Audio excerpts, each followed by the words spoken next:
June 12 ಭಾರತದ ಇತಿಹಾಸದಲ್ಲಿ ಕಂಡು ಕೇಳರಿಯದ ಅತಿ ಭಯಾನಕ ವಿಮಾನ ದುರಂತ 274 ಜನರ ಜೀವ ಕಸಿದಿತ್ತು. ಈ ವಿಮಾನ ದುರಂತದಲ್ಲಿ ಮೃತರ ಒಂದೊಂದು ಕಣ್ಣೀರ ಕಥೆ ಇಂದಿಗೂ ಹಲವರನ್ನ ನಿದ್ರೆ ಮಾಡೋಕೆ ಬಿಟ್ಟಿಲ್ಲ. ಈ ಮಹಾ ದುರಂತಕ್ಕೆ ಕಾರಣ ಏನು ಅನ್ನೋ 10 ಸವಾಲುಗಳಿಗೆ ಈಗ ಒಂದು ಉತ್ತರ ಸಿಕ್ಕಿದೆ.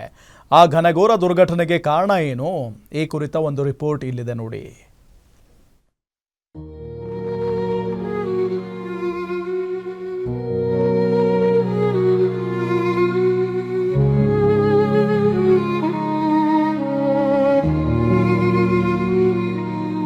ಇತ್ತೀಚಿನ ವರ್ಷಗಳಲ್ಲಿ ಭಾರತ ಕಂಡ ಒಂದು ಮಹಾ ದುರಂತವೇ ಏರ್ ಇಂಡಿಯಾ ಬೋಯಿಂಗ್ 171 ವಿಮಾನ ಪತನ.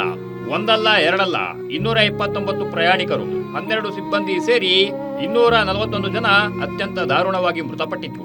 ಗುಜರಾತ್ನ ಅಹಮದಾಬಾದ್ನ ಮೇಘಾನಿಯಲ್ಲಿ ನಡೆದ ಈ ಟ್ರಾಜಿಡಿಯಲ್ಲಿ ಮಾಜಿ ಸಿಎಂ ವಿಜಯ್ ರೂಪಾಣಿ ಕೂಡ ನಿಧನರಾಗಿದ್ರು. ದುರಂತದಲ್ಲೇ ದುರಂತ ಅನ್ನೋ ಹಾಗೆ ವೈದ್ಯಕೀಯ ಹಾಸ್ಟೆಲ್ಗೆ ವಿಮಾನ ಅಪ್ಪಳಿಸಿ ಟ್ರೈನಿ ವೈದ್ಯರು ಸೇರಿ 32 ಜನ ಮೃತಪಟ್ಟಿದ್ದಾರೆ.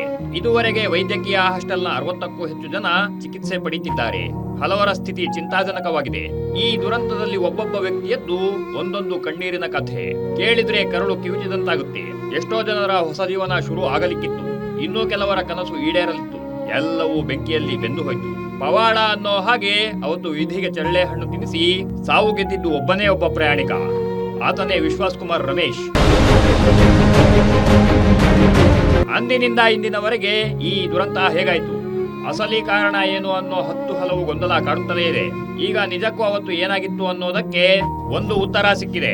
ಅದುವೇ ರ್ಯಾಟ್. ದುರಂತಕ್ಕೆ ಕಾರಣದ ಬಗ್ಗೆ ತನಿಖೆ ಪ್ರಗತಿಯಲ್ಲಿ ಮಹತ್ವದ ಮಾಹಿತಿಯೊಂದು ಲಭ್ಯವಾಗಿದೆ. ರ್ಯಾಟ್ ಅಂದ್ರೆ ರಾಮ್ ಏರ್ ಟರ್ಬೈನ್ ಅಂದರ್ಥ. ಎಂಜಿನ್ ವಿಫಲವಾದಾಗ ಆಟೋಮೆಟಿಕ್ ಆಗಿ RAT ಕಾರ್ಯಾರಂಭ ಮಾಡುತ್ತೆ. ಅಹಮದಾಬಾದ್ ಏರ್ಪೋರ್ಟ್ ನಲ್ಲಿ ವಿಮಾನ ಹೊರಟಾಗಲೇ RAT ಆಕ್ಟಿವ್ ಆಗಿತ್ತು. RAT ಆಕ್ಟಿವ್ ಆಗಿದೆ ಅಂದ್ರೆ ಅದು ಎಂಜಿನ್ ಫೇಲ್ ಆಗಿದೆ ಅಂತಲೇ ಅರ್ಥ. ತುರ್ತಾಗಿ ಇಂಧನ ಉತ್ಪಾದನೆಗೆ ನೆರವಾಗುವ ಸಾಧನವಾಗಿ ಇದು ಕಾರ್ಯನಿರ್ವಹಿಸುತ್ತೆ. ತುರ್ತು ಸಮಯದಲ್ಲಿ ವಿಮಾನಗಳ ದೀಪಗಳು ಆನ್ ಆಗಲು ಮತ್ತು ಎಲೆಕ್ಟ್ರಾನಿಕ್ಸ್ ವೈಫಲ್ಯ ಆದಾಗಲೂ RAT ನೆರವಾಗುತ್ತೆ. ಅಹಮದಾಬಾದ್ ನಲ್ಲಿ ನಡೆದ ಭೀಕರ ವಿಮಾನ ದುರಂತಕ್ಕೆ ಅಸಲಿ ಕಾರಣವೇನು ಅನ್ನೋ ಪ್ರಶ್ನೆ ಎಲ್ಲರಲ್ಲೂ ಮೂಡಿತ್ತು. ಸದ್ಯ ತನಿಖಾ ತಂಡಗಳು 2 ಎಂಜಿನ್ಗಳು ಏಕಕಾಲಕ್ಕೆ ಕೈಕೊಟ್ಟಿದ್ರಿಂದಲೇ ಈ ಭೀಕರ ದುರಂತ ನಡೆದಿದೆ ಅಂತ ಹೇಳಿವೆ. ಈ ಮೊದಲೇ ವಿಮಾನ ದುರಂತದ ಬಗ್ಗೆ ಹಲವು ಊಹೆಗಳನ್ನ ಮಾಡಲಾಗಿತ್ತು. ಅದರಲ್ಲಿ 2 ಎಂಜಿನ್ ಫೇಲ್ ಆಗಿದೆ ಅನ್ನೋ ಊಹೆಯೂ ಇತ್ತು. ಈಗ ಅದು ನಿಜವಾಗಿದೆ. ಆದರೆ ಮುಂಬರೋ ದಿನಗಳಲ್ಲಿ ಏರ್ಲೈನ್ಗಳು ಈ ಬಗ್ಗೆ ಹೆಚ್ಚಿನ ಗಮನ ಕೊಡಬೇಕಿದೆ. ಟೇಕ್ ಆಫ್ ಆಗುವ ಮೊದಲೇ ಹಲವು ರೀತಿಯ ತಪಾಸಣೆ ಕಡ್ಡಾಯಗೊಳಿಸಬೇಕಿದೆ. ಇಲ್ಲವಾದಲ್ಲಿ ಇಂತಹ ಭೀಕರ ದುರಂತಗಳಿಂದ ಅಮಾಯಕರು ಬಲಿಯಾಗುವುದು ತಪ್ಪಲ್ಲ. Namratha Rao, news desk, guarantee news.